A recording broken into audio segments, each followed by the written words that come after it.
իմ քայլի ցուցակը չի, որ պատգամավոր դառնաք, հետո հեռանաք Քոչարյանի մոտ։ Ինչևէ, Տիկին Գրիգորյանը ասում է, ամբողջ Հայաստան դաշինքը իդեպ լքեց դահլիճը, ինչև սպասել էր, պարոն Մանուկյան, գոնե դուք մնայիք։ Ասում է, Ռոբերտ Քոչարյանը կարող էր չգալ Հայաստան, բայց եկավ։ Չէ, Տիկին Գրիգորյան, Ռոբերտ Քոչարյանը չէր կարող չգալ Հայաստան։ Ավելին ասեմ, Ռոբերտ Քոչարյանը, երբ որ արդեն եկել էր Հայաստան, արդեն մտել էր քաղաքական պրոցեսների մեջ, իրավական պրոցեսների մեջ,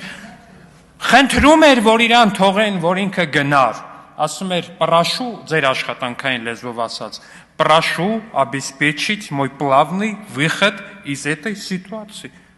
Այնտեղ պատասխանը չկա այդ հայտնի ձայնագրության մեջ, բայց ինչ որ մի բան, տենց ինչ որ մի վերին ձայն ինձ հուշում է, որտեղ պատասխանը եղել է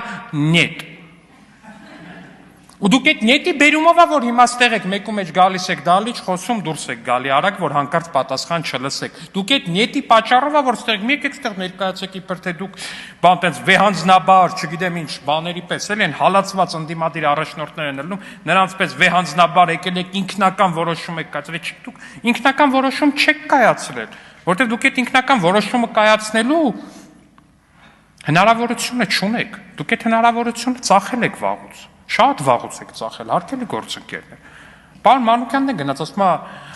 վենդետան, վրեժը, լավ բան չի, ինչի, ոնց, ինչի համար։ Ճիշտ է ասում պարոն Մանուկյանը։ Հայաստանի Հանրապետության ժողովուրդը 30 տարի, այսինքն 20 տարի է, փորձում է հասկանալ, թե ինքը ինչ էր արել, որ Ռոբերտ Քոչարյանը Հայաստանի Հանրապետության ժողովրդից տենց վրեժ էր լուծում ու չի կարողանում հասկանալ։ Այո, ճիշտ եք, վրեժը վատ բան է։ Մենք տեսել ենք, թե այդ ինչ վրեժ եք դուք լուծել Հայաստանի Հանրապետության ժողովրդից ու քաղաքացուց։ Տեսել ենք, Երևանի կենտրոնում